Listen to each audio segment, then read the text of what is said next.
lost private. We're in Normandy.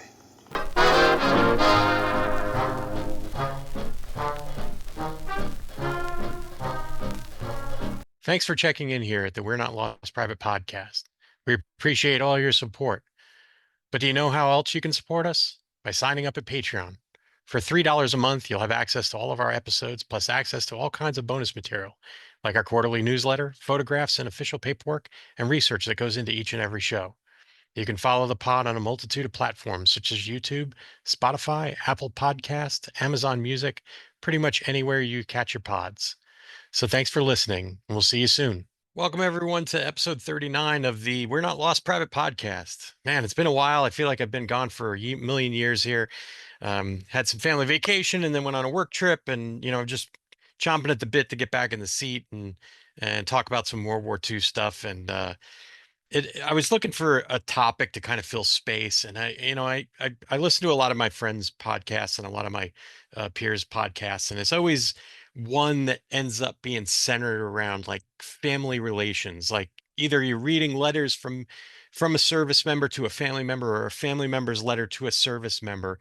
And I got the idea that, based on being my friend Ian Gardner and work he's done on his outstanding books about the 3rd Battalion of the 506, I really became enamored with the idea of doing a show about some of the famous relatives of men of the Currahee men in 3rd Battalion. And I thought it would be just a great exercise to walk through some of these and show how there's family linkage to notable historical figures with some of these troopers. So I kind of spent some time just kind of fleshing out these the stories about these individual troopers to the point where we could have a nice show about it. I've also been touching base with Leighton, the co-founder of this pod, and hopefully Leighton will be able to come back and do some shows. We've got some things we've been talking about. It's very, very, I'd say it's almost premature. Also some other stuff that's developing. But anyway, I wanted to get this show rolling because I really like the idea of the topic and what we could learn about some of these men. And so I'm gonna I'm gonna get this thing spooled up so I can share it with all of you. And then once that's done, I'll start talking through the what we got going on here. So let's share this. And again, I'll always try and do this, convey as much information verbally as possible, so you don't have to worry about whether or not you can actually see the imagery. But anyway, again, the whole idea came from the fact that I wanted to talk about familial relations, but in this case, it was so interesting that several troopers may or may not have had very notable or historical figures in their lineage. Seemed like a really interesting topic for me to pull apart. So with that said, obviously we're focused on some 101st Airborne guys, some 506 troopers. And I hope you'll all bear with me. The first man I want to talk about is a guy named William Attlee, and I think Attlee is most well known because he jumped from the same stick as the 3rd Battalion commander, Colonel Wolverton, and like Wolverton, did not survive the Normandy campaign. But what's really interesting is, and those of you who have made historical, uh, made done your own research on these particular men, you probably already know where I'm going with this. But Attlee was a very early member of the 506th. He joined them at Toccoa, went through all of the rigorous training with the other members of 3rd Battalion headquarters. It was eventually assigned to their S1 shop. For those of you not familiar with the S shops, the S1 shop is your administrative shop. That's like your in this case, the battalion's clerks, the guys who run all the paperwork, type up all the orders, type up morning reports, handle pay books and things of that nature. These guys are all the administrative specialists that were assigned to the battalion, and Attlee was one of them.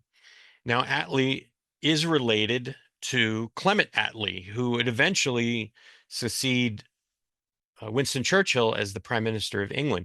He was a very powerful politician, as many of you know, and he was on Churchill's staff. Essentially, he was on his war council. Again, very influential. He was Bill Atlee came from the American side of the Atlee family, and obviously they spelled their surnames differently. There were two T's in Clement's name, whereas only one T in the American side of the family's name. And you can see Bill there as he's suiting up, and there's considerable photographs of Bill suiting up prior to the Normandy jump, because obviously there was a camera crew, a Signal Corps camera crew that accompanied that particular stick when they were suiting up on the evening of the 4th, after the before the D-Day cancellation message came and postponement for 24 hours. But Clement Attlee was referred to as Uncle Kermit by the American side of the family, and Wolverton, knowing that the two were related, apparently would give Bill extra passes to go into London to visit with his uncle. You know, who knows if Bull Wolverton was into the politics side of the house, but he knew he probably couldn't hurt to allow the Attlee the younger to go visit his uncle. Bill ends up jumping on D-Day, and he lands with a very well-known, at least due to photographs, of a well-known trooper, also from 3rd Battalion headquarters, trooper by the name of Joe Gorinch. Now, for those of you who know who it is, don't spoil it for the others when you're listening to it. The very famous photo of Joe boarding his aircraft. Multiple members of the 101st and the 82nd have always said, "Well, that's me, that's me." It's not. It's Joe Gorinch, and a lot of times you'll hear it pronounced Gorink, but it's really Gorinch. He's of Slavic descent. Typically, they pronounce the C as a CH sound. So when you see it, you'll know it. But anyway, he lands with Gorinch, and they immediately ambush a small column of German troops, killing them all. They rally up with a larger group, and Gorinch and Attlee are put on point. Now, as they're moving out to the next objective, they are ambushed. And Attlee is now, some accounts have Attlee being killed right off the bat, and Gorinch wounded and taken prisoner. Others have, there is an account from another 3rd Battalion headquarters trooper by the name of Sid McCallum. I believe it's Sid McCallum. And he was nicknamed, according to his family, Sergeant Mickey by the other men. And according to Sergeant Mickey, Attlee, before he passed away, spoke with McCallum and expressed he knew how seriously he was hit. He was hit in the head. That much we know. But we don't know if he was killed outright based on the two counterclaims of what happened to him. So I'll leave it to the reader to make their own decision, or the listener to do that, to make their own decision on this.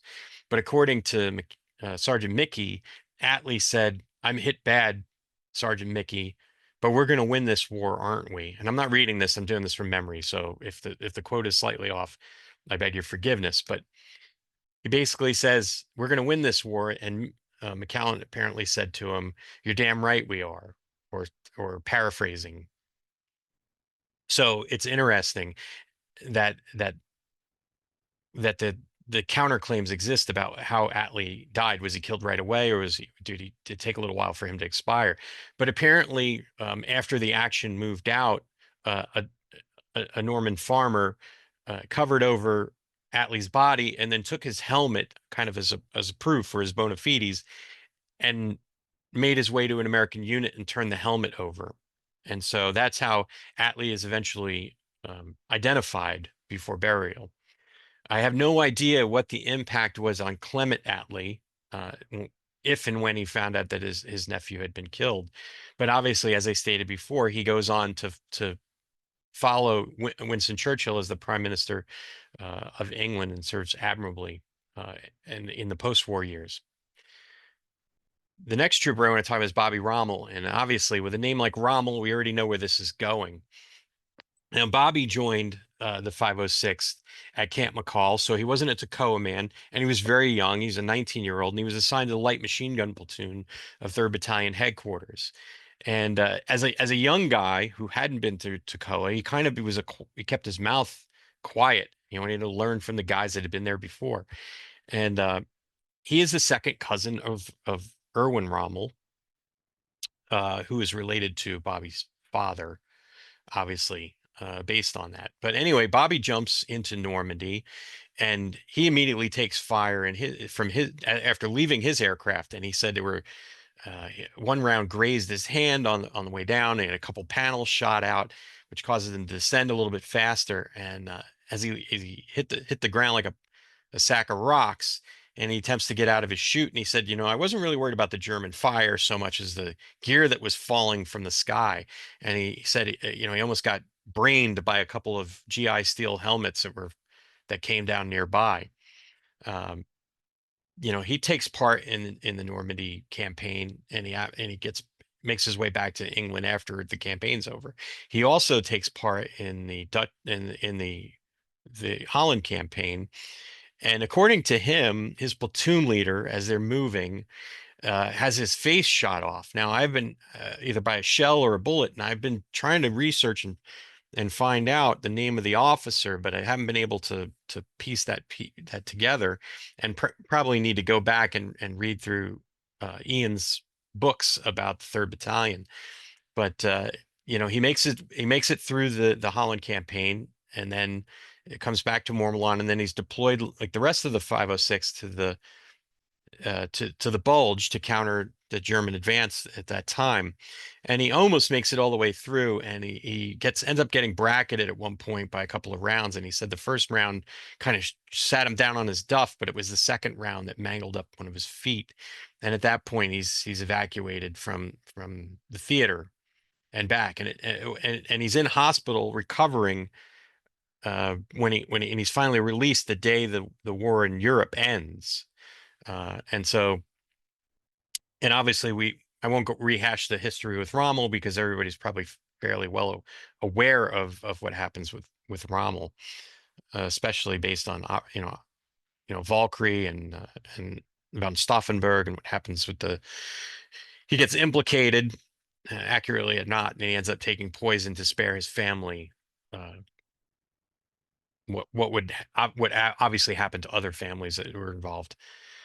The third member of the Third Battalion I want to talk about is George Shell Grant. He was the executive officer, the number 2 officer in Third Battalion of the 506. He was a major at the time. Now the rumors for years, and now Grant jumps on D-Day as well, and he's killed outright, believing he was much like his battalion commander, killed in action before. It's quite possible that he was killed before he could even put his feet on the soil of France, but he's eventually his body is identified, and he's returned for interment.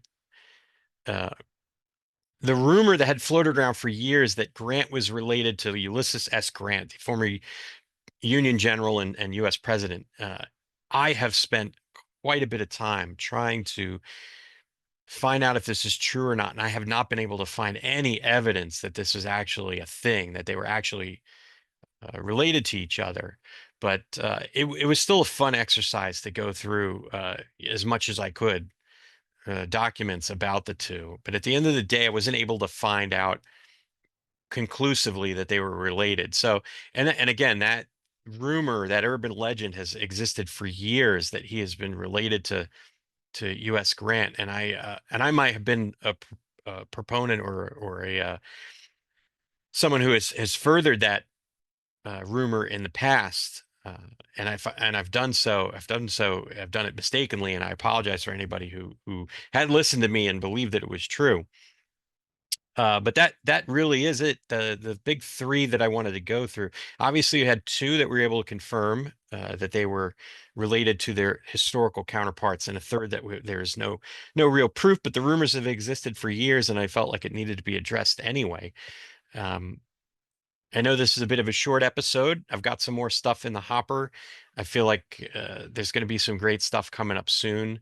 And again, I've been in touch with Matt Mabe, who had appeared on one of our earlier episodes with Jim Blakely, to talk about his father, who's a member of the 100th Bomb Group.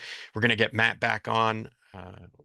Leighton has shared with me some ideas about hitting some of the airfields. And then also we've been talking with a friend of mine by the name of Matthew Pellet. Matthew had written a great book called Last Stop Before Destiny about the 101st Airborne's time in England prior to D-Day. We've linked up Matthew and Leighton so they can work through some stuff, and maybe we'll have some on the spot footage shot by Leighton with Matthew there so that they can kind of do a historical about some of those 101st Airborne places, and talk about the history prior to D-Day, which I was able to contribute to Matthew's book. I think it's excellent. I might be a little biased, but there's some really fantastic stuff. It is not only focused on the 506th. If you can find a copy, I highly recommend it. But we got lots of stuff coming up. I'm working my way through Henry Sledge's book. We're going to get him on at some point, and then we'll go from there. There's lots of stuff coming. For those of you that are Patreon subscribers, I'll have a bunch of stuff posted there and on our socials. For specifically for our subscribers, I'll post some of the background documentation from this particular episode. I also highly recommend Ian Gardner's books on the 3rd Battalion of the 506th. If you haven't read them yet or gotten yourself a copy, please do. Ian has done a lot of great work in documenting that particular battalion. He was able to interview quite a few vets of the battalion. So not only do you have a historical work, but you have the veteran inputs, which to me add the real gravitas to the stories. But thanks again for following along. I hope you enjoyed this particular episode. I realize it's shorter than some of the ones we normally do, but I think it was a topic that of great interest to me, and I hope to you as well. So thanks for following along. I appreciate you. Talk to you soon. Bye.